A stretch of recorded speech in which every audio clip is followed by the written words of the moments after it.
ओम नमो भगवते वासुदेवाय। ओम नमो ओम भगवते नमो भगवते वासुदेवाय। वासुदेवाय। ओम नमो भगवते वासुदेवाय।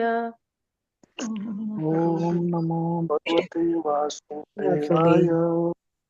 ओम नमो भगवते वासुदेवाय। ओम ओम नमो नमो भगवते वासुदेवाय। नारायणं नमस्कृत्यं नरं चैव नरोत्तमं नारायण नारायणं नमस्कृत्य नमः। नरं चैव नरोत्तमम्। देवीं सरस्वती व्यासं ततो जयमुदीरयेत्। देवीं देवीं सरस्वतीं व्यासं सरस्वती व्यासं ततो ततो जयमुदीरये। नष्टप्रायेषु भद्रेषु नित्यं भागवत सेवया। नष्टप्रायेषु नष्टप्रायेषु भद्रेषु भद्रेषु नित्यं देवता भागवत सेवया। भगवद्युक्तम् अश्लोके भक्ति भगवती नैष्टिकी। भगवती भगवद्युक्तम् श्लोके भक्तिर्भवति उत्तम। नैष्ठिकी। कृष्णाय वासुदेवाय देवकी नन्दनाय च कृष्णाय कृष्णाय वासुदेवाय देवकी नंदनाय देवकीनन्दनाय च नन्दगोपकुमाराय गोविन्दाय नमो नमः। नन्दगोपकुमाराय गोविन्दाय नमो गोविन्दाय नमः। मूकं करोति वाचालं पङ्गुं लङ्घयते गिरिं। मूकं मूकं करोति करोति वाचालं वाचालं पङ्गुं लङ्घयते गिरिम्। यत्कृपातमहं वन्दे परमानन्दमाधवम्। यत्कृपातमहं यत्कृपातमहं वन्दे परमानन्दमाधवम्। ॐ अज्ञानतिमिरान्धस्य ज्ञानाञ्जनाशलाकया चक्षुरुन्मिलितं येन तस्मै श्रीगुरुवे नमः। श्रीचैतन्यमनो अभीष्टं स्थापितं येन भूतले स्वयं रूप कदा मह्यं ददाति स्वपदान्तिकं। वन्देऽहं श्रीगुरु श्रीयुतपदकमलं श्रीगुरून् वैष्णवांश्च श्रीरूपं सग्रजातं सहगण रघुनाथनिवातं तं सजीवं साद्वैतं सावधूतं पर्जनसहितं कृष्ण चैतन्य देवं श्री राधा कृष्ण पदां सह गण ललिता श्री विशाखा निवातांच। हे कृष्ण करुणा सिंधु दीनबंधु जगतपते गोपेश गोपिका कांत राधा कांत नमस्तुते। तप्त कांचन गौरांगी राधे वृंदावनेश्वरी वृषभानुसुते देवी प्रणमामि हरिप्रिये। वाञ्छाकल्पतरुभ्यश्च कृपा सिन्धुभ्य एव च पतितानां पावनेभ्यो वैष्णवेभ्यो नमो नमः। श्री कृष्ण चैतन्य प्रभु नित्यानंद श्री अद्वैत गदाधर श्रीवासादि गौर भक्तविंद। हरे कृष्ण कृष्ण कृष्ण हरे हरे हरे राम हरे हरे। हरे कृष्ण प्रभु जी माता जी सभी को दंडवत प्रणाम माता जी। हरे कृष्णा। हरे कृष्णा माता जी। हरे हरे कृष्णा। कृष्णा माता विजय जी, लक्ष्मी दंडवत माता जी, प्रणाम। आपका बहुत बहुत धन्यवाद आज का जप और आज का प्रार्थनाएं करने के लिए। बहुत बहुत धन्यवाद। और सभी डिवोटीज का हार्दिक अभिनंदन है आज के प्रातःकालीन जप सत्र में। आपका हार्दिक अभिनंदन। और अभी समय हो गया है। हरे कृष्णा माता जी, दंडवत प्रणाम। यस, सभी को हरे कृष्णा। हरे कृष्ण हरे माता कृष्ण जी। माता जी, दंडवत दंडवत प्रणाम। प्रणाम माता जी सभी को दंडवत प्रणाम। हरे हरे कृष्णा माता जी, दंडवत प्रणाम। हरे कृष्ण माता जी, दंडवत प्रणाम।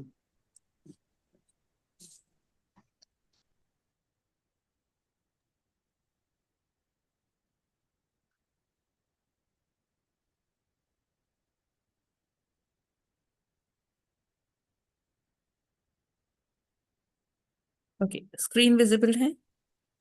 जी माता जी। जी माता जी। जी माता जी। आज है 30 जनवरी। प्रभुपाद जी क्या कहते हैं, let's see.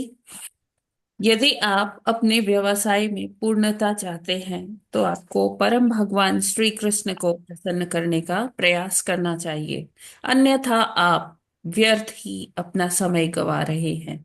Bharat chambers of commerce, Kolkata, 30 जनवरी 1973। तो ये जो भारत चेंबर ऑफ कॉमर्स है, ये एक हमारी एक ऑर्गेनाइजेशन है जो हमारा कॉमर्स, हमारा ये अर्थव्यवस्था से जुड़ा हुआ है।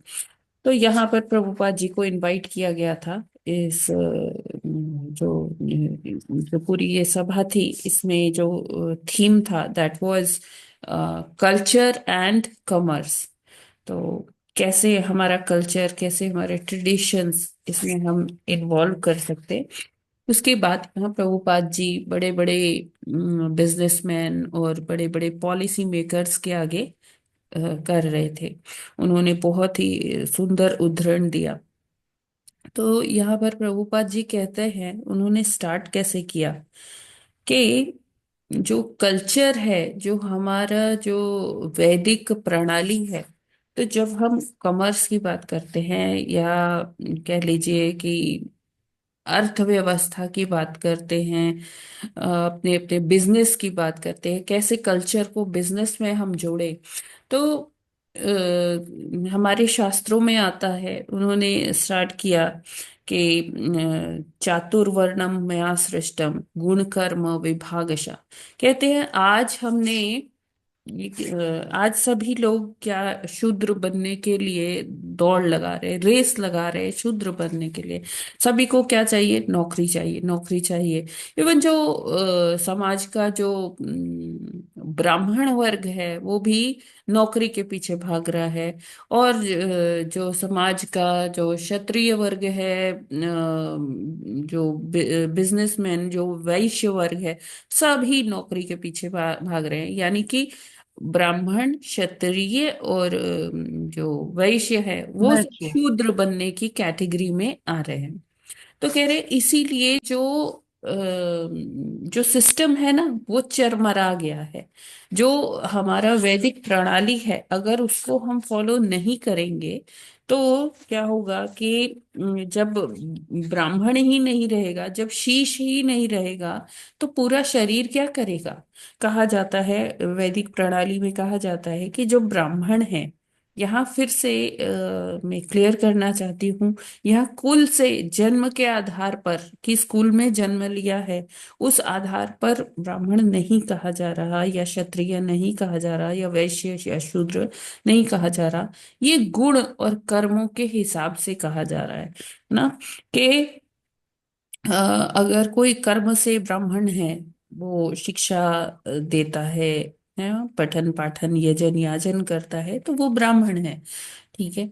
और कोई जो मैनेजमेंट या डिफेंस में है ना, सारी पॉलिसीज बनाता है, उसको ये इंश्योर करता है कि वो इम्प्लीमेंट भी हो, सबकी रक्षा करता है। तो ऐसा व्यक्ति जो है वो क्या कहा जाएगा? समाज की भुजा कहा जाएगा। तो वो भुजा कौन है? क्षत्रिय।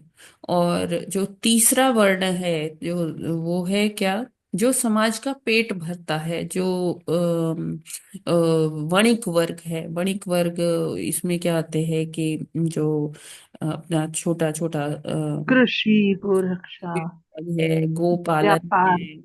है ना। और ये जैसे छोटा छोटा जो ये क्या कहते हैं उसे, स्मॉल स्केल इंडस्ट्रीज, है ना, ये हम्म, जो देखते हैं। तो लघु उद्योग, वो सारे क्या है? हाँ जी, लघु उद्योग। Yes, very right.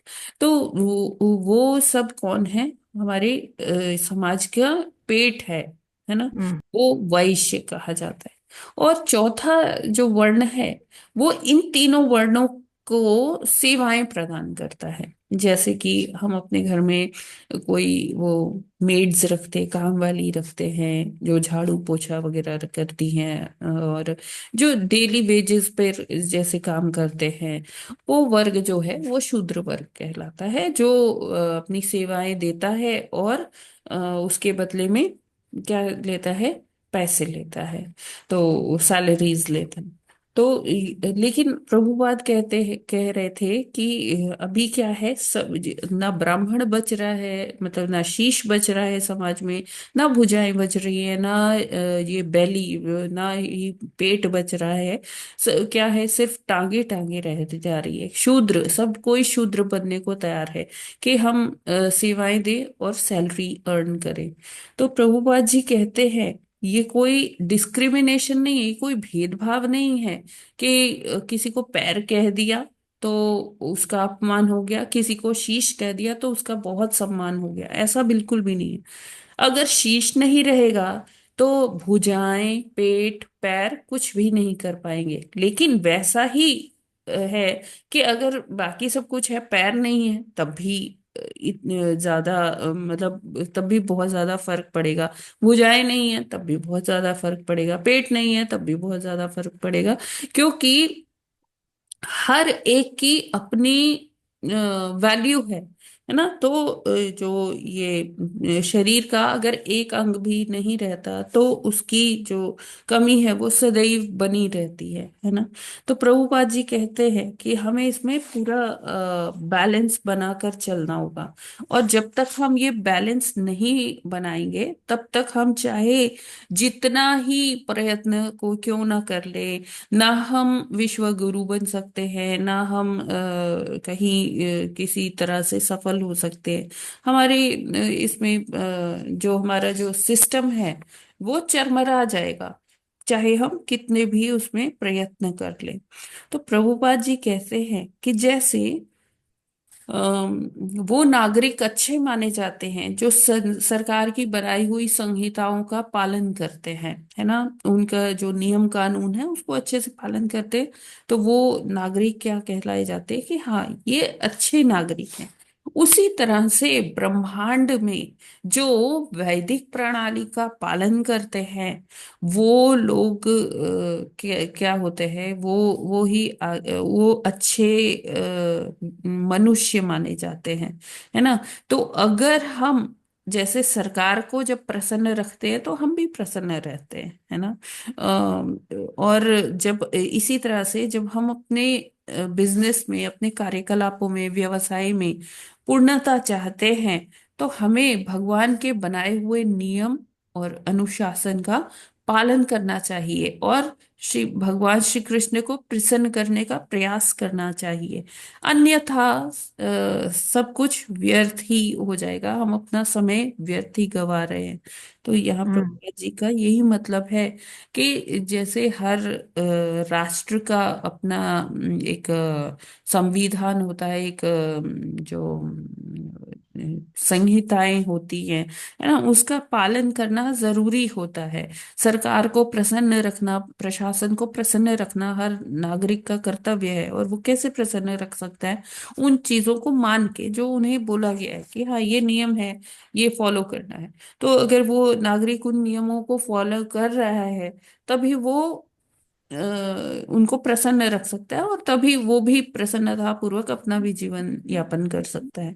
तो उसे इसी प्रकार कोई भी मनुष्य, हर मनुष्य का ये कर्तव्य है कि वो भगवान श्री कृष्ण को प्रसन्न करे। और वो प्रसन्नता भगवान की प्रसन्नता कब होगी? जब हम इस वर्णाश्रम प्रणाली जो बनाई गई है, जो हमारे शास्त्रों में उद्धृत है, इस प्रणाली का जब हम अच्छे से इसको फॉलो करेंगे, इस प्रणाली को, तभी हम भगवान श्री कृष्ण को प्रसन्न रख पाएंगे। अन्यथा हमारे सारा जो कर्म है, जो कार्यकलाप है, हम व्यर्थ ही वो समय गवा रहे हैं। तो हमें वर्णाश्रम का पालन करना ही चाहिए। ये प्रभुपाद जी का ये उद्धरण था चेंबर ऑफ कॉमर्स में 30 जनवरी, आज ही के दिन, कलकत्ता में। हरे कृष्णा। जगत गुरु श्रील प्रभुपाद की जय। ये क्लियर है सभी को? जी माता जी, वो स्वनुष्ठित धर्म से हम्म। है ना, वही है ना, श्लोक नोत्पादयति यदि रतिम क्षमा एव हि ये केवलम। सभी को क्लियर है क्या? हरे कृष्ण। माता जी। ठीक। तो ये हम आगे बढ़ते हैं भागवतम अध्ययन की ओर। हरे कृष्णा माता जी। आज मेरी पोती का बर्थडे है। हरे कृष्णा। हरे कृष्ण। तो हरे कृष्ण, मधु वाह। अग्रवाल माता जी की पोती का हम्म, जन्मदिन है, तो उनकी पोती के लिए विशेष हम सभी प्रार्थना करते हैं भगवान से उसकी आध्यात्मिक और भौतिक उन्नति के लिए। उन्नति के एक लिए। बार जी हरे माता कृष्ण जी, महामंत्र का उच्चारण करते हैं। उच्चारण। हरे हरे कृष्ण कृष्ण कृष्णा हरे हरे कृष्ण कृष्णा कृष्ण कृष्ण कृष्ण कृष्ण हरे हरे हरे हरे हरे हरे राम राम हरे हरे राम राम राम राम राम राम राम राम हरे हरे हरे हरे। माता जी माता बहुत जी बहुत बहुत बहुत बधाई हो बधाई हो आपकी आपको पोती बहुत को बहुत उसकी धन्यवाद। बहुत आध्यात्मिक बहुत और भौतिक दोनों बहुत बधाई हो। भगवान बहुत बहुत आध्यात्मिक उन्नति की धन्यवाद तरफ जाए सबको। बच्चे।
माता जी 21वां श्लोक है आज।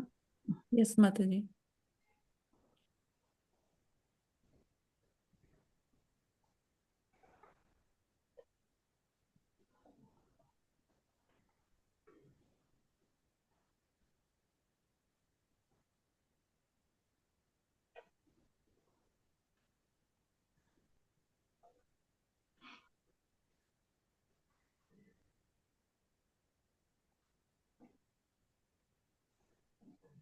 यस, पढ़ सकते हैं माता जी। जी 21वां श्लोक तं त्वानुभूत्यो परतः क्रियार्थं स्वमाययावर्तितलोकतन्त्रं नमाम्यभीक्ष्णं नमनीयपाद सरोजमल्पीयसि कामवर्षम्। हरे कृष्णा। हरे कृष्णा। तं तानुभूत्यो प्रतिक्रियार्थं स्वमायया वर्ततीत लोकतन्त्रं नम्याभीक्षणं नमनीयपाद सरोजं लिपिमयि कामवर्षम्। हरे कृष्ण। हरे कृष्ण। तं तवानुभूत्योपक्रियार्थं स्वमायया वर्तितलोकतन्त्रं नमाम्यभीक्ष्णं नम्यपाद सरोजमल्पियसि कामवर्षम्। हरे कृष्णा, सभी को दंडवत प्रणाम। हरे कृष्णा। प्रणाम। भूत्यो परत परत क्रियार्थ स्वमायया वर्तितलोकतन्त्रं नमा नमाम्यभीक्षणं नमनीयपाद सरोजमल्पियसि कामवर्षम। हरे कृष्णा। हरे कृष्णा, सभी को दंडवत प्रणाम। तन्त्वानुभूत्यो परतक्रियार्थं स्वमायया वर्तितलोकतन्त्रं नमाम्यभीक्ष्णं नमनीयपाद सरोजमल्पीयसि कामवर्षम्। हरे कृष्णा। हरे कृष्ण सादर प्रणाम। तं त्वानुभूत्यो परत क्रियार्थं स्वमायया वर्तितलोकतन्त्रं नमाम्यभीक्ष्णं नमनीयपाद सरोजमल्पीयसि कामवर्षम्। हरे कृष्णा। हरे कृष्णा, सभी को दंडवत प्रणाम। तं त्वानुभूत्यो परतक्रियार्थं स्वमायया वर्तितलोकतन्त्रं नमाम्यभीक्ष्णं नमनीयपाद सरोजमर्पियसि कामवर्षम्। हरे कृष्णा। हरे कृष्णा। तं त्वानुभूत्यो परतक्रियार्थं स्वमायया वर्तितलोकतन्त्रं नमाम्यभीष्णं नमनीयपाद सरोजमलपीयसि कामवर्षम्। हरे कृष्ण माता जी, दंडवत प्रणाम। सभी भक्तों को दंडवत प्रणाम। हरे कृष्णा। तं त्वानुभूत्यो परतक्रियार्थं स्वमायया वर्तितलोकतन्त्रं नमाम्यभीक्षणं नमनीयपाद सरोजमल्पीयसि वर्षम्। हरे कृष्णा माता जी, सभी को दंडवत प्रणाम। माता जी दंडवत प्रणाम। हरे कृष्ण। त्वं तं त्वानुभूत्योपरत क्रियार्थं स्वमायया वर्त लोकतन्त्रं नमाभ्यभीक्षं नमनीयपाद सरोजमल्पीयसि कामवर्षम्। हरे कृष्ण। हरे कृष्ण। तं त्वानुभूत्यो परतक्रियार्थं स्वमायया वर्तितलोकतन्त्रं नमाम्यभीक्ष्णं नमनीयपाद सरोजमर्पीयसि कामवर्षम्। हरे कृष्ण। हरे कृष्ण। त्वं त्वानुभूतयो परतक्रियार्थं स्वमायया वर्तिलोकात्रं नामाभ्यभीक्षणं नमनीयपाद सरोजमलपीयसि कामवर्षम्। हरे कृष्ण। हरे कृष्णा। त्वं त्वानुभृत्यो परतक्रियार्थं स्वमायया वर्तितलोकतन्त्रं नमाम्यभीक्षणं नमनीयपाद सरोजमल्पीयसि कामवर्षणम्। हरे कृष्णा।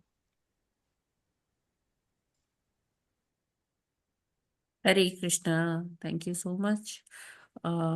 यस, कौन पढ़ना चाहते हैं? शब्दार्थ मैं अनुवाद तात्पर्य मैं पढ़ दूं माता जी। पढ़ दीजिए प्रभु जी। शब्दार्थ अनुवाद तात्पर्य श्रील प्रभुपाद जी द्वारा। श्रील प्रभुपाद जी की जय। जगत गुरु श्रील प्रभुपाद जी की जय। तम उस, त्वा आपको, अनुभूत्या अनुभूति द्वारा, उपरत उपेक्षित, क्रिया सकाम कर्मों का सुख, अर्थम जिससे के, स्व माया अपनी शक्ति से, वर्तित लाया गया, लोक तंत्रम भौतिक लोक, नमामि नमस्कार करता हूँ, अभिक्षणम निरंतर, नमनीय पूज्य पाद सरोजम चरण कमल, अल्पीयसी अर्किचन काम आकांक्षाएं, वर्षम वर्षा करते हुए। अनुवाद। मैं आपके चरण कमलों में निरंतर सादर नमस्कार करता हूँ, जिसकी शरण ग्रहण करना श्रेयकर है, क्योंकि आप अकिंचनों पर समस्त आशीर्वादों की वृष्टि करने वाले हैं। आपने इन भौतिक लोगों को अपनी ही शक्ति से विस्तार दिया है, जिससे कि सभी जीवात्मा आपकी अनुभूति के द्वारा सकाम कर्मों से विरक्ति प्राप्त कर सके। तात्पर्य पढ़े माता जी। हाँ जी, यस प्रभु जी। तात्पर्य। प्रत्येक व्यक्ति जो भौतिक सुख, मुक्ति यहाँ श्री भगवान की दिव्य प्रेमा भक्ति का अभिलाषी है, उसे चाहिए कि भगवान को नमस्कार करे, क्योंकि श्री भगवान प्रत्येक व्यक्ति को मन वांछित फल देने वाले हैं। श्रीमद् भगवत गीता में श्री भगवान ने दृढ़ता पूर्वक कहा है, ये यथा मां प्रपद्यन्ते, अर्थात जो कोई इस संसार में सफलता पूर्वक भोग करना चाहता है, श्री भगवान उसे भोग का वर्ग देते हैं। जो इस संसार में बंधन से मुक्त होना चाहता है, उसे भी मुक्ति प्रदान करते हैं। और जो कृष्ण भावनामृत में पूर्णता से उनकी सेवा में जुटे संलग्न रहना चाहता है, श्री भगवान उसे भक्ति योग का वर प्रदान करते हैं। भौतिक सुख के लिए उन्होंने वेदों में अनेक यज्ञ करने की संस्तुति की है, और लोग उन आदेशों के लाभ से यहाँ तो उच्चतर लोकों में या किसी संपन्न परिवार में रहकर भौतिक आनंद प्राप्त कर सकते हैं। ये विधियां वेदों में उल्लिखित हैं, और जो लोग इनसे लाभ उठा सकते हैं, इस भौतिक संसार से उद्धार चालने वाले लोग भी उसी प्रकार लाभ उठा सकते हैं। लेकिन जब तक कोई इस भौतिक संसार के सुख से ऊब नहीं जाता, तब तक वह मुक्ति की कामना नहीं कर सकता। मुक्ति उसके लिए है जो भौतिक सुख से ऊब गया है। अतः वेदांत सूत्र का कथन है, अथातो ब्रह्म जिज्ञासा। जिन्होंने इस संसार में सुखी रहने की आशा छोड़ दी है, वे ही परम सत्य की खोज के प्रति उन्मुख होते हैं। जो लोग परम सत्य को जानना चाहते हैं, उनके लिए वेदांत सूत्र उपलब्ध है, और उसी प्रकार उसका वास्तविक भाष्य श्रीमद् भागवतम भी उपलब्ध है। चूंकि श्रीमद् भगवत गीता भी वेदांत सूत्र ही है, अतः श्रीमद् भागवतम वेदांत सूत्र अथवा श्रीमद् भगवत गीता को समझकर मनुष्य वास्तविक ज्ञान प्राप्त कर सकता है। वास्तविक ज्ञान हो जाने पर सैद्धांतिक रूप से परमेश्वर से एक हुआ जा सकता है। और जब कोई ब्रह्म की सेवा या भगवान श्री कृष्ण की भक्ति करने लगता है, तो वह न केवल मुक्त हो जाता है, वरन अपने आध्यात्मिक जीवन में स्थित भी हो जाता है। इसी प्रकार जो भौतिक प्रकृति पर विजय प्राप्त करना चाहते हैं, उनके लिए भौतिक सुख के अनेक साधन रहते हैं। भौतिक ज्ञान तथा विज्ञान सभी उपलब्ध है, और जो इसका भोग करना चाहते हैं, श्री भगवान उन्हें वह भी प्रदान करते हैं। निष्कर्ष यह है कि मनुष्य को किसी भी वरदान के लिए पूर्ण पुरुषोत्तम भगवान की पूजा करनी चाहिए। यहाँ काम वर्षम शब्द अत्यंत महत्वपूर्ण है, जो यह सूचित करता है कि जो कोई भी भगवान के पास पहुंचता है, वे उसकी आकांक्षाओं को पूरा करते हैं। किंतु जो भगवान श्री कृष्ण से निष्ठा पूर्वक प्रेम करता है और साथ ही भौतिक सुख भी चाहता है, वह दुविधा में रहता है। भगवान श्री कृष्ण उसके प्रति अत्यंत दयालु होने के कारण उसे दिव्य प्रेममयी सेवा में अनुरक्त होने का अवसर प्रदान करते हैं, जिससे वह क्रमशः व्यामोह जड़ता को भूल जाता है। हरे कृष्ण। हरे कृष्णा। तो लास्ट लाइन बहुत ही सुंदर है कि श्री कृष्ण उसके प्रति अत्यंत दयालु होने के कारण दिव्य प्रेम भक्ति में अनुरक्त होने का उसे अवसर प्रदान करते हैं, जिससे वह क्रमशः व्यामोह को भूल जाता है। तो भगवान इतने कृपालु है, इतने करुणामयी हैं कि वो हमें सब बताते भी है क्या करना चाहिए। भगवत गीता में उन्होंने खुल के बताया कि मन मना भव मद भक्तो मद्याजी माम नमस्कुरु मामे वैश्यसि सत्यम ते प्रतिजाने प्रियसी में। तो भगवान खुलकर बता रहे हैं, लेकिन हम लोग फिर भी उनके बताए हुए सिद्धांत की पालना नहीं कर पा रहे, है ना। क्यों? क्योंकि हम सुख के चक्कर में हमें लगता है कि भाई सुख अब आ जाएगा तब आ जाएगा ना। तो जब तक यहाँ प्रभुपाद जी लिखते हैं कि जब तक हम सुख के लिए घूमते रहेंगे तब तक हम भगवत प्राप्ति तो नहीं कर सकते हैं, है ना। हमें लगता है कि आज नहीं मिला सुख तो कल मिल जाएगा, एक दिन तो मिलेगा ही सुख, क्यों नहीं मिलेगा। हम भगवान से भी प्रार्थना करते रहते हैं कि भगवान हमें ये दे दीजिए वो दे दीजिए। हाँ, बताया भी गया है कि हमें क्या करना चाहिए। अगर हमारी कुछ कामनाएं हैं भी तो हमें अपने परम पिता से ही मांगना चाहिए, उनको छोड़कर किसी और से मांगने का नहीं रखना चाहिए, उनसे किसी दूसरे के पास नहीं जाना चाहिए। तो क्योंकि वो हमारे पिता हैं, वो हमारी सारी चीज सारी कामनाओं की पूर्ति करते हैं। और जो भगवान है उन्होंने खुद ही बोला है, ये यथा माम प्रपद्यन्ते, जो मुझे जिस भाव में पूजता है, जैसे भी जिस कामना के लिए पूजता है, मैं उसको वो प्रदान करता हूँ।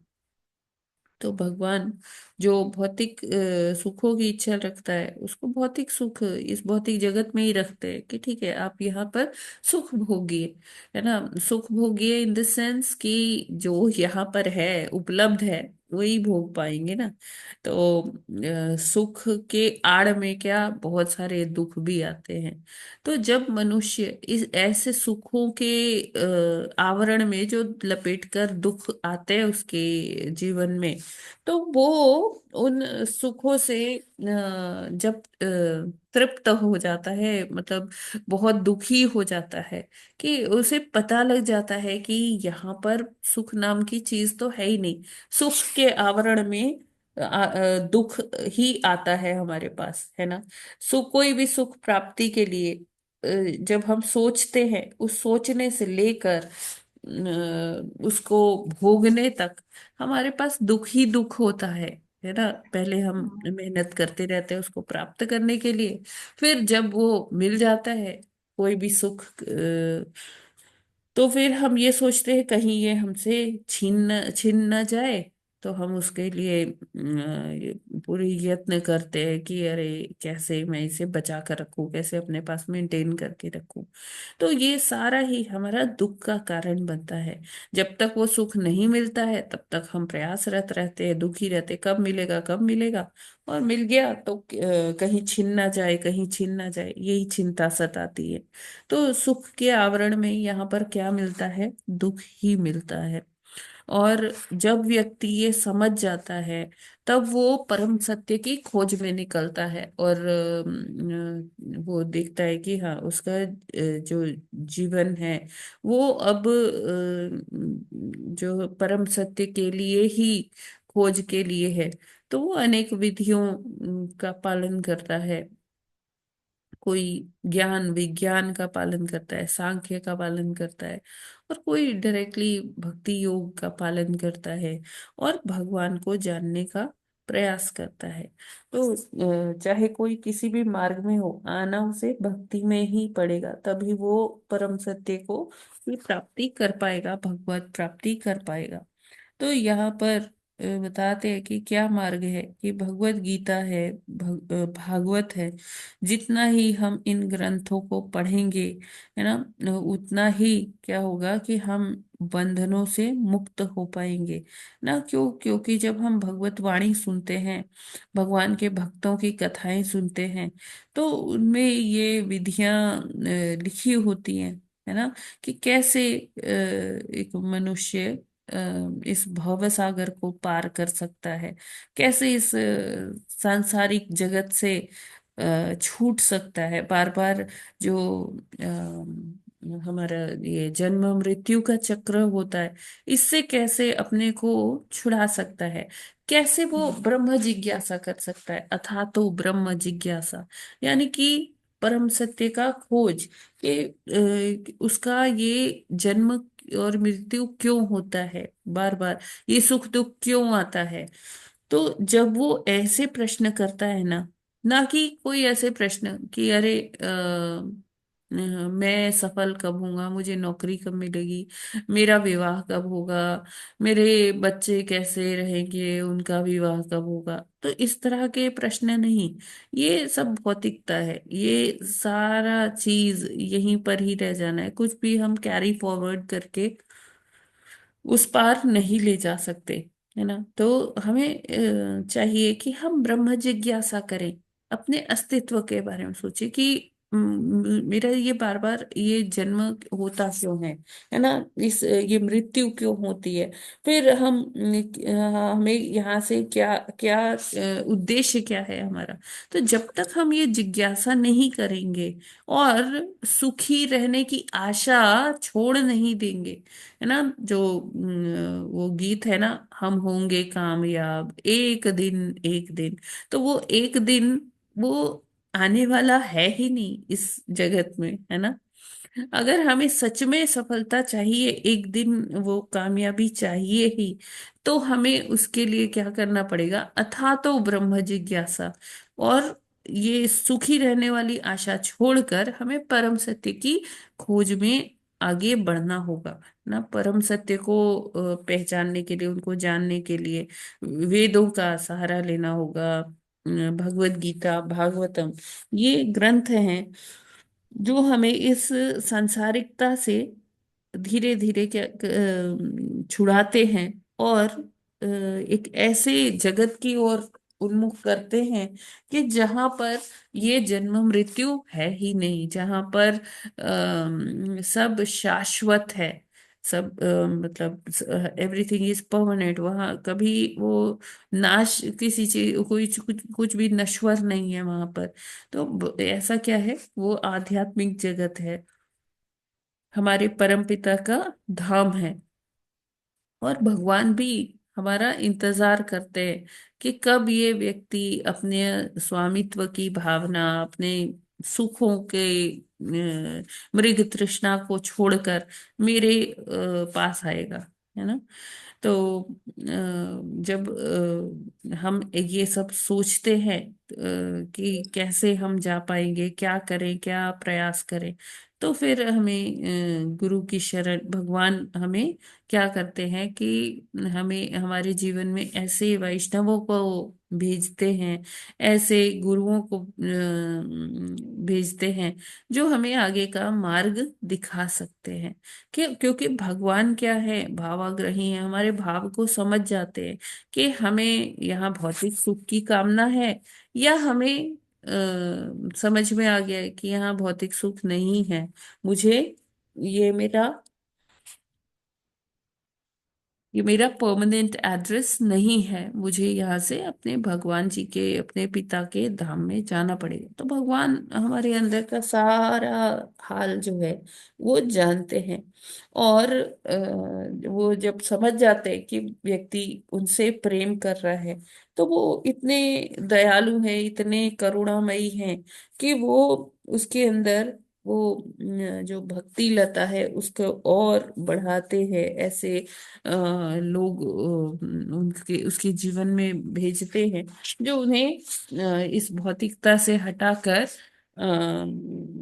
कहाँ ले जाते, भक्ति के पथ पर ले जाते, उनको बताते कि कैसा कैसे उनको आगे ये आध्यात्मिक यात्रा करनी है। और हमें सदैव ही भगवान के लिए कृतज्ञ होना चाहिए, उन्हें नमस्कार करना चाहिए।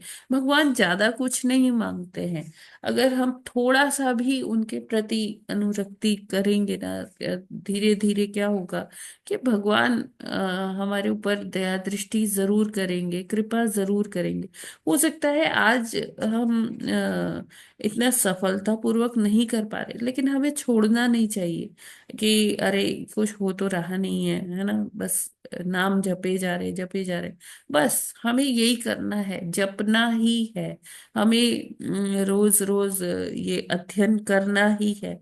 तो अगर हम भक्तों के संग में लगे रहे तो शायद हमसे अगर अकेले नहीं भी हो पा रहा तो संग में बहुत शक्ति है ना। तो संग में हम भी साथ में किसी ना किसी को पकड़े हुए, कोई हमें पकड़े हुए ले जाएगा भगवत धाम में। ठीक है। तो भगवान की ये जो प्रेमा भक्ति है, भगवान सब पर करुणा करते हैं और प्रेम प्रदान करते हैं अपने लिए। और वो ऐसी स्थिति होती है, फिर हमें अपने आप से भी वो प्रेम नहीं रह जाता, इस भौतिक जगत से कोई प्रेम नहीं रह जाता। केवल और केवल एकमात्र भगवान ही हमारा आश्रय बिल्कुल। बनते हैं। हरे कृष्णा। हरे ये कृष्ण। क्लियर बहुत है? बहुत सुंदर, बहुत सुंदर। हरे कृष्णा। किसी का कोई प्रश्न है माता जी, प्रभु जी? नहीं माता जी, क्लियर है। क्लियर नाम जप करना चाहिए, ये नहीं सोचना चाहिए कि क्या इसमें जी सफलता मिल गई है, और आशा करनी चाहिए कि मिलेगी संग का साथ रहते हुए। जी और भगवान जरूर हेल्प करेंगे, क्योंकि जो इस मार्ग में बढ़ते हैं तो ग्रंथों के साथ भगवत गीता और भागवतम से उनको प्रेरणा मिलेगी और आगे सफलता मिलेगी। और अभी तो प्रयत्न ही करना है। हरे कृष्ण। जी। ठीक है, एक और पढ़ लेते हैं। जी माता जी। 22वां श्लोक।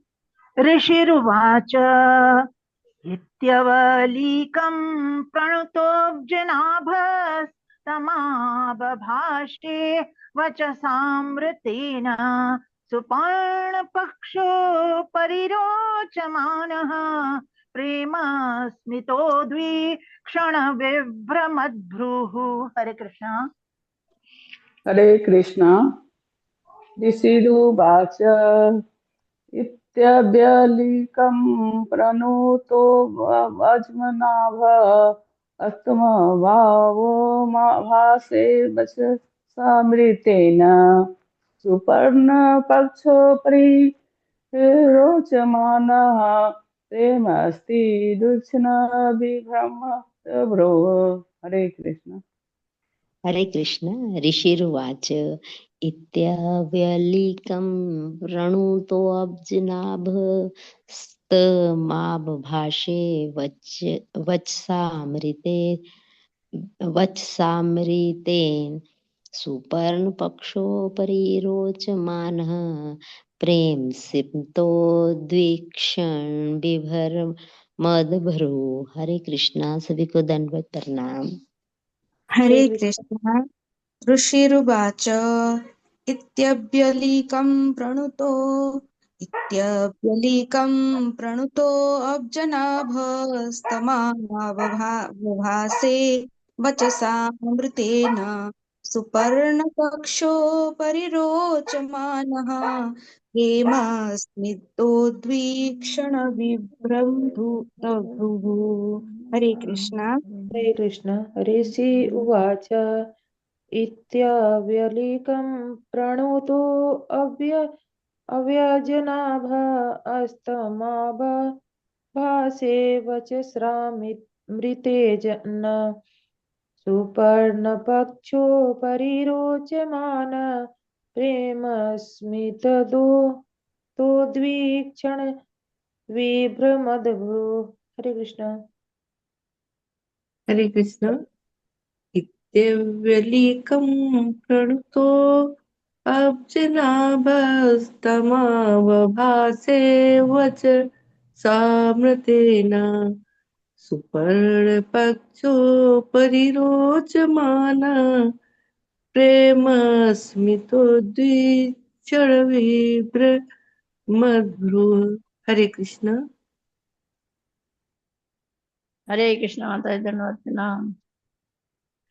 इति इति वैक्लीकं प्रणुतो जनाभ तमाबभाषे वचसामृतेन सुप्रणपक्षो परिरोचमाना प्रेमस्मितो द्वीक्षण विभ्रमद्भ्रो। हरे कृष्ण माता धन्यवाद प्रणाम। हरे कृष्ण।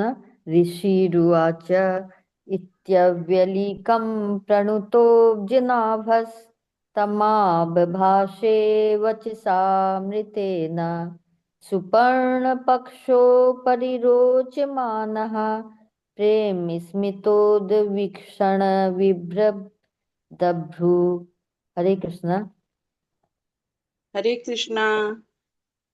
ऋषिरुवाच इत्यवलीकं प्रणुतो अभजनाभ अस्तमावभासि वचसामृतेन सुपर्णपक्षो परिरोचमानः प्रेमास्मितो विभ्रमदभ्रू।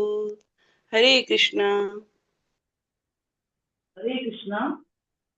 ऋषिरुवाच इत्यव्यलीकं प्रणुतोऽब्जनाभ तमाबभाषे वचसामृतेन सुपर्णपक्षो परिरोचमानः प्रेमस्मितोद्विक्षण विभ्रम दभूय। हरे कृष्णा। हरे कृष्ण। ऋषिरुवाच इत्यव्यलीकं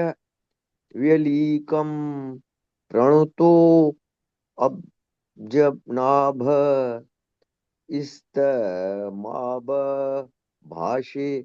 वचसामृतेन स्वर्णपक्षोपरि रोचमानः प्रेम स्मितो द्विक्षण विभ्रमदभ्रूः। हरे कृष्ण। हरे कृष्ण। ऋषिरुवाच इत्यव्यलीकं प्रवृतोऽभ्यजनाभ हस्तमामभासे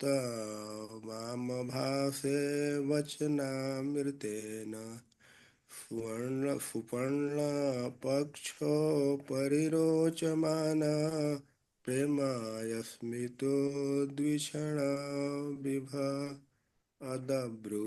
हरे कृष्ण।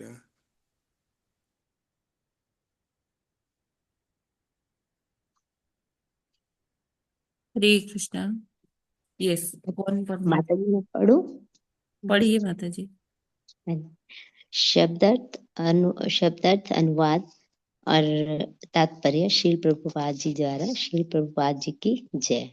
ऋषिवाच, मैत्री ऋषि ने कहा, इति इस प्रकार, अवल्यक्रम निष्ठापूर्वक, प्रणुतः प्रशंसित होकर, अब्जनाभ भगवान विष्णु ने तम कर्दम मुनि को आभाष्य उत्तर दिया। वत्स शब्दों से, अमृतेन अमृत के समान मधुर, सुपर्ण गरुड़, पक्ष कंधे की, ऊपरी ऊपर, रोचमान चमकते हुए, प्रेम स्नेह का, स्मित हंसी से, उदीक्षण देखते हुए, विभ्रमत चलायमान, भ्रू भौहें।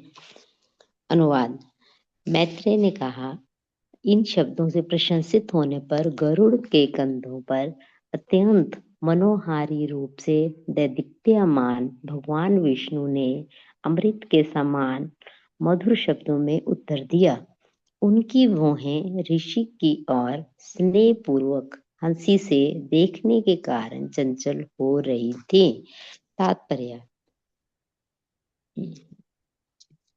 वत्सामृतेन शब्द महत्वपूर्ण है। जब भी भगवान बोलते हैं तो वे दिव्य लोक से बोलते हैं, भौतिक जगत से नहीं, क्योंकि वे दिव्य हैं। उनकी वाणी तथा उनके कार्य भी सभी दिव्य हैं। उनसे संबंध प्रत्येक वस्तु दिव्य है। अमृत शब्द से उस व्यक्ति का बोध होता है जिसकी मृत्यु नहीं होती। भगवान के शब्द तथा उनके कार्य मृत्यु विहीन यानी अमर हैं, अतः वे इस भौतिक जगत के द्वारा निर्मित नहीं हो सकते। इस संसार तथा अध्यात्म जगत की ध्वनियां भिन्न भिन्न हैं। अध्यात्म जगत की ध्वनि अमृत तथा नित्य होती है, जबकि इस संसार की ध्वनि घिसी पिटी तथा नश्वर है। हरे कृष्ण कृष्ण कृष्ण हरे हरे। इस पवित्र नाम की ध्वनि जप करने वाले को निरंतर प्रोत्साहन प्रदान करने वाली है।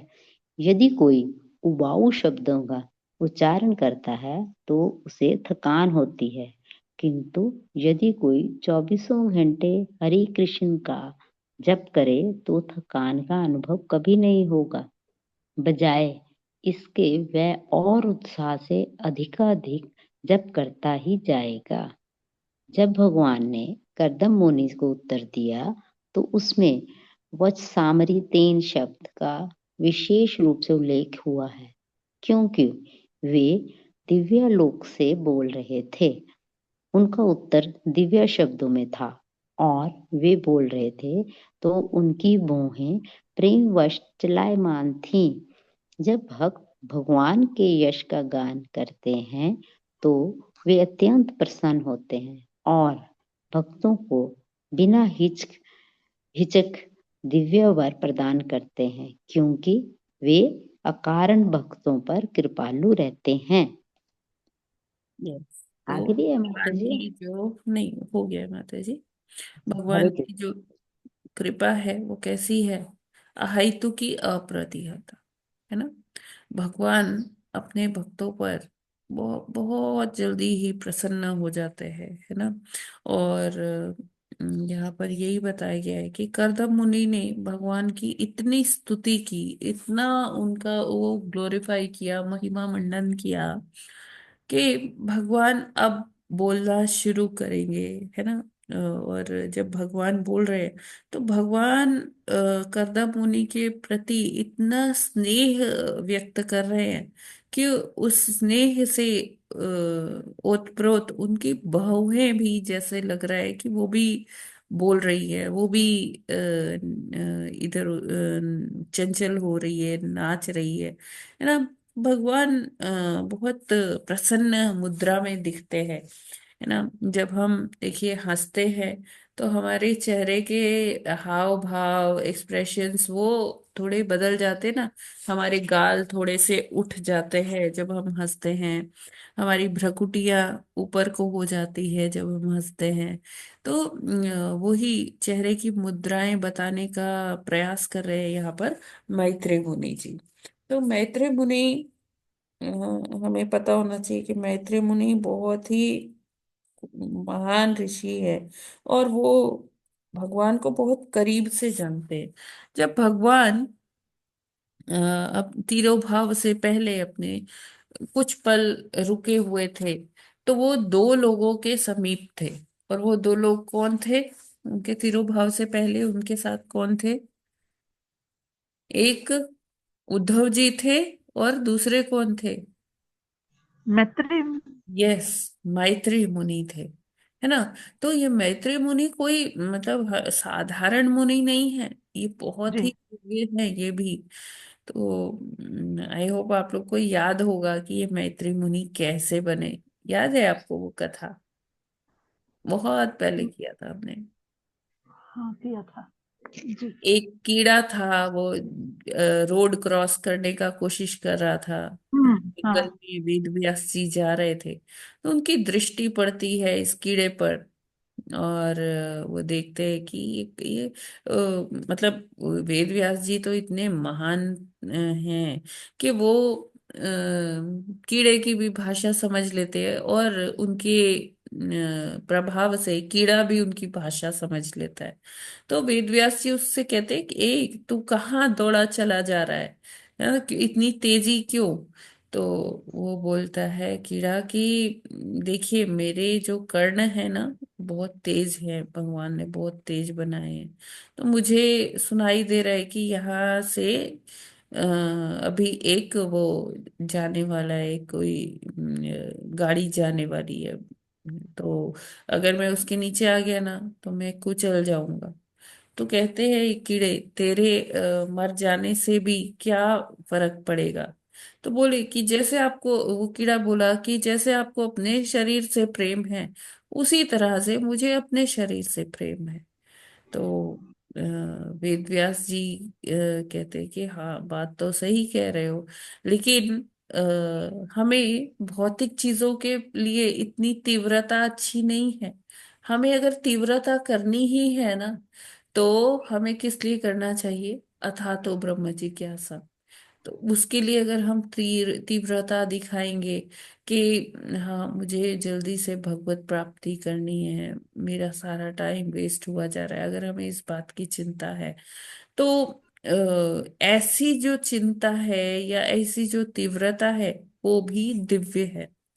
तो वेद व्यास जी की कृपा से ये कीड़ा क्या जल्दी जल्दी और बड़ा कीड़ा बन जाता है, फिर और बड़ा अलग अलग योनियों को फटाफट फटाफट क्रॉस करता जाता है ना।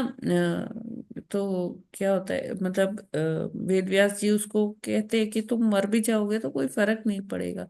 तो वो कीड़ा क्या करता है, उसी बैलगाड़ी के नीचे आ जाता है और प्राण त्याग देता है।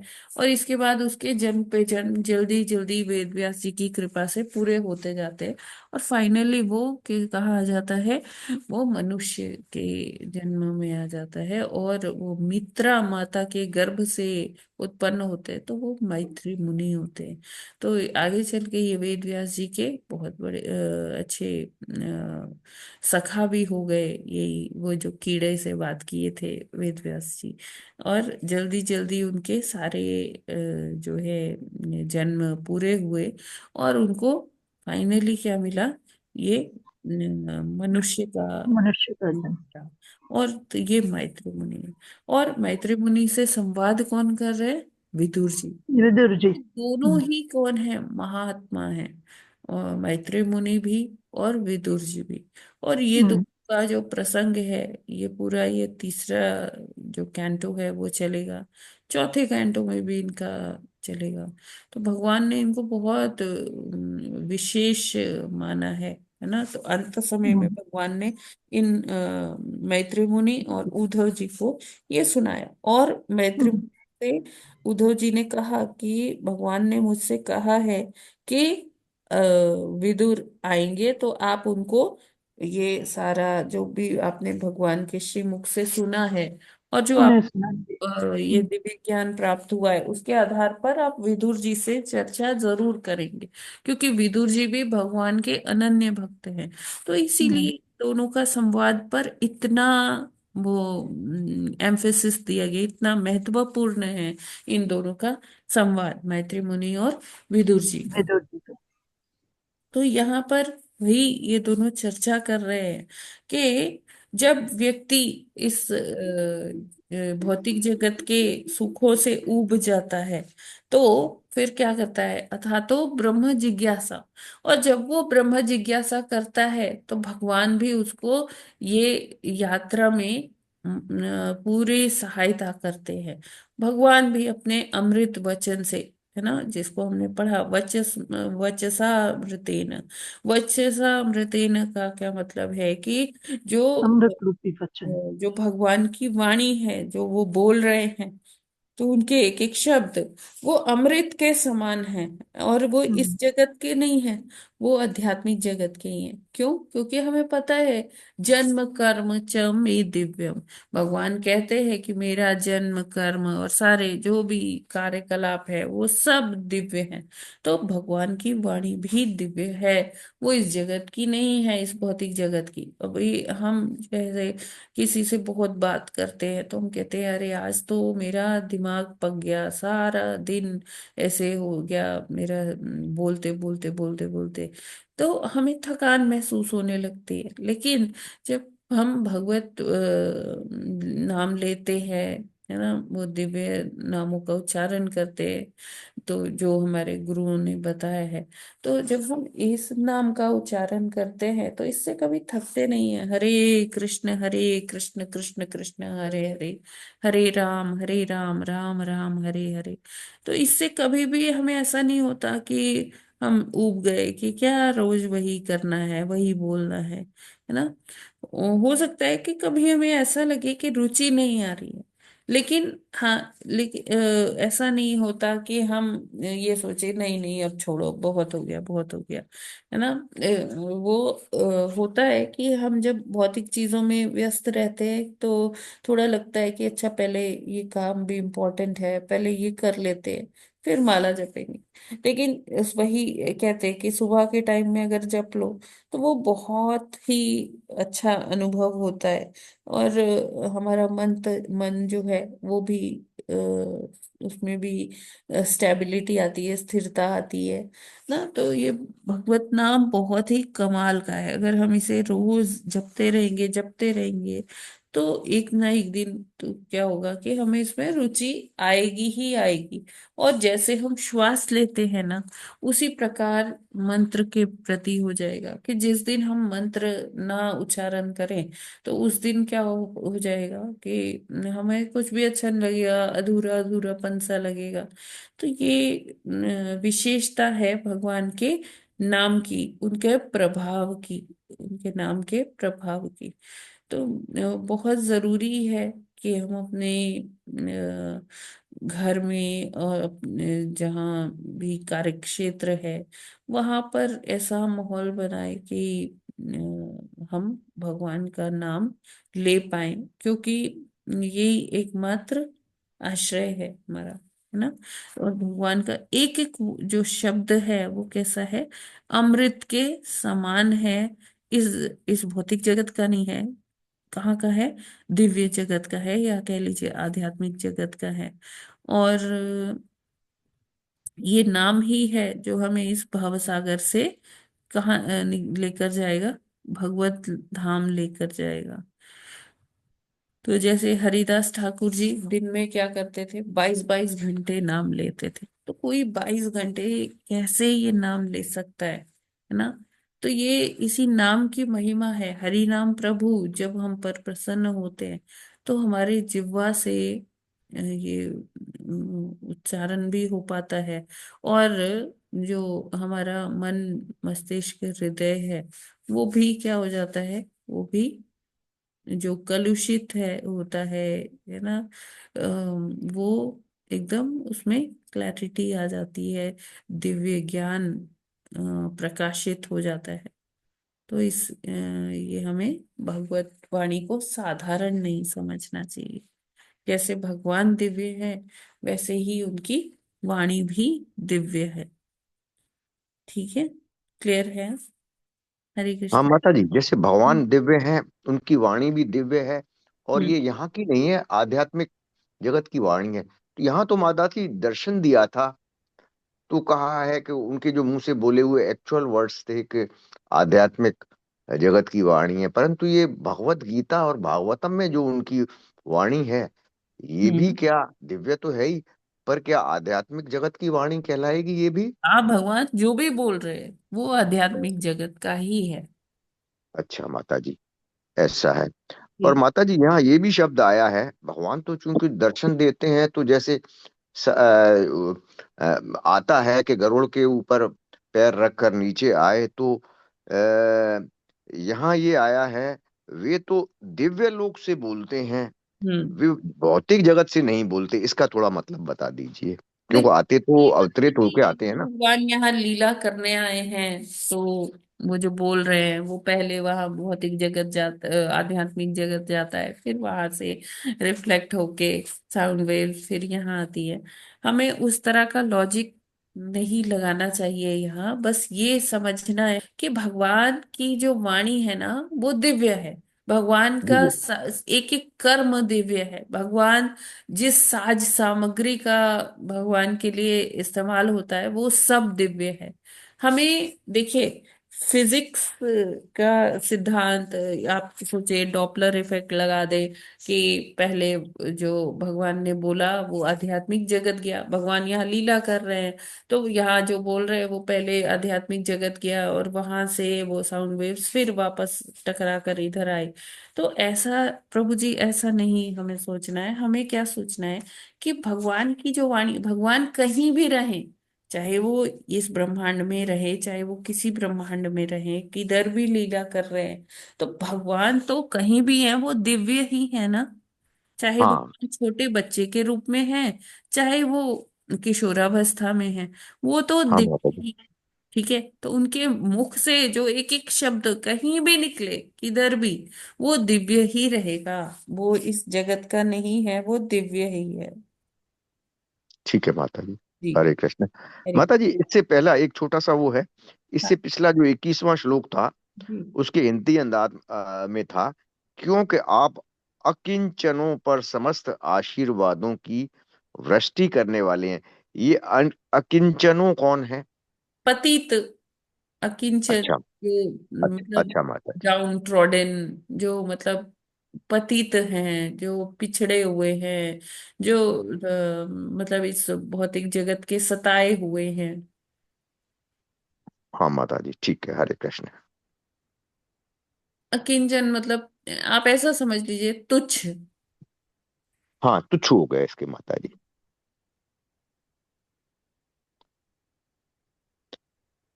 और माता जी, एक इसी में जो है दो जो लास्टें लाइनें आई हैं, आपने इस भौतिक लोगों को अपनी ही शक्ति से विस्तार दिया है, ठीक है। कई लोग हैं यहाँ उच्च और से उच्च, जिससे कि सभी जीवात्मा आपकी अनुभूति के द्वारा सकाम कर्मों से विरक्ति प्राप्त कर सके। हम्म। तो भौतिक जगत में आके अलग अलग लोकों में जाके विरक्ति कैसे प्राप्त करेंगे? भगवान ने बहुत सारे अपने विस्तार से जो बनाए हैं, तो विरक्ति के लिए बनाए हैं ये सारे जगत हम लोगों के लिए, कि ये नहीं समझ में आया। ये भौतिक जगत में ये आए। ये देखिए, ये थोड़ा सा कंफ्यूजिंग इसलिए लग रहा है कि भौतिक जगत भी बनाया फिर विरक्ति भी कह रहे हैं। तो भौतिक हाँ जगत इसलिए बनाया कि यहाँ जो भी आपकी आकांक्षाएं हैं, कामनाएं हैं, उसकी पूर्ति करिए।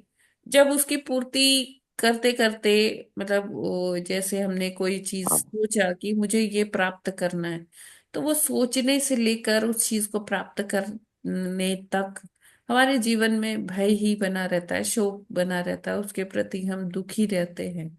तो जैसे जैसे हम भोग करेंगे ना, इंद्रिय तृप्ति करेंगे अपनी, तो हमें ये रियलाइज हो जाएगा कि यहाँ पर कुछ भी इस लायक नहीं है कि हम यहाँ रह सके, है ना। इतना कलह है, इतना अलग अलग प्रकार की जो समस्याएं हैं वो आती है। तो धीरे धीरे हमें इस बात का क्लैरिटी हो जाता है कि यहाँ पर कुछ है नहीं, रखा नहीं है, मुझे तो भगवत धाम ही जाना है। तो धीरे धीरे इससे विरक्त भी हो जाते हैं। हाँ माता जी, ठीक है, धीरे धीरे होगा। हाँ। पहले तो जो है सकाम कर्मों में इन्वॉल्व होगा कोई भी, फिर ये जगत में चूंकि मानुष योनि में है, तो फिर बाद में उससे विरक्ति भी होगी। हरे कृष्ण माता जी, क्लियर है दोनों। हरे कृष्णा। और किसी का कोई प्रश्न है क्या? माता जी क्लियर है एकदम, बहुत अच्छा। तो फिर आज हम लोग यहीं पर विराम करते हैं। ग्रंथराज श्रीमद् भागवतम की जय। जगत गुरु श्रील प्रभुपाद की जय। जय। नमस्कार हरिदास ठाकुर की जय। जय। अनंत कोटि वैष्णव वृंद की जय। वाञ्छाकल्पतरुभ्यश्च कृपा सिन्धुभ्य एव च पतितानां पावनेभ्यो वैष्णवेभ्यो नमो नमः। हरे हरे कृष्णा। कृष्णा माता जी। सभी माता सभी जी दंडवत को प्रणाम। हरे कृष्णा माता जी, दंडवत प्रणाम। सबको प्रणाम। कृष्ण सभी माता हरे जी और कृष्ण। सभी माता जी को धन्यवाद जल्दी हो प्रणाम। गई हो। सभी हरे माता जी कृष्णा। को माता जी सबको दंडवत दंडवत प्रणाम। प्रणाम। कृष्ण माता जी प्रणाम सभी और माता जी। नेक्स्ट मंथ के कृष्णा लिए माता जी वो सभी को दंडवत जपा प्रणाम। चार्ट साधना या की तो पतली पहने बाबा, नेक्स्ट मंथ के लिए जपा का पतली पहने। बनाऊंगी, तो अगर किसी को मैं कोई अपने स्पेसिफिक डेट चाहिए तो प्लीज बता दीजिएगा। माता जी हरे मैसेज कर दिए हैं। हरे हाँ, कृष्णा मैंने माता कर जी, दिया दंडवत है, प्रणाम। लेकिन 26 हरे तारीख कृष्णा। कंचन माता जी ने बोला है पहले से। हरे कृष्णा माता जी दंडवत प्रणाम। हम मैसेज किए हैं आपसे व्हाट्सएप हाँ, पे। मैं वही कह रही हूँ, आपको ही कह रही हूँ, 26 तारीख आपने हरे कहा, लेकिन कंचन हरे माता जी कृष्णा जी। यही कर। हरे कृष्णा माता जी, मेरा 17 तारीख का 12 फरवरी का कर लेना। 17 या 12? 12 है। माता जी मुझे मैसेज कर दीजिए। ठीक है माता जी। हरे माता हरे जी कृष्णा माता जी। मैं मैसेज कर माता जी दूंगा मुझे 3 तारीख का दे दीजिए, मैं आपको मैसेज कर देती हाँ हाँ जी। हूँ। थैंक यू माता जी। हरे कृष्णा माता जी, दंडवत प्रणाम माता जी। धन्यवाद। माता जी फर्स्ट एकादशी का मेरा रख दीजिएगा, क्योंकि ठीक है उधर मैं जी डाल दूं। जी। हरे कृष्णा, दंडवत प्रणाम माता जी। हरे हरे कृष्णा माता जी। हरे कृष्ण माता जी, दंडवत प्रणाम। आप सभी को भारत दंडवत प्रणाम। हरे कृष्णा हरे माता जी। माता जी धन्यवाद प्रणाम।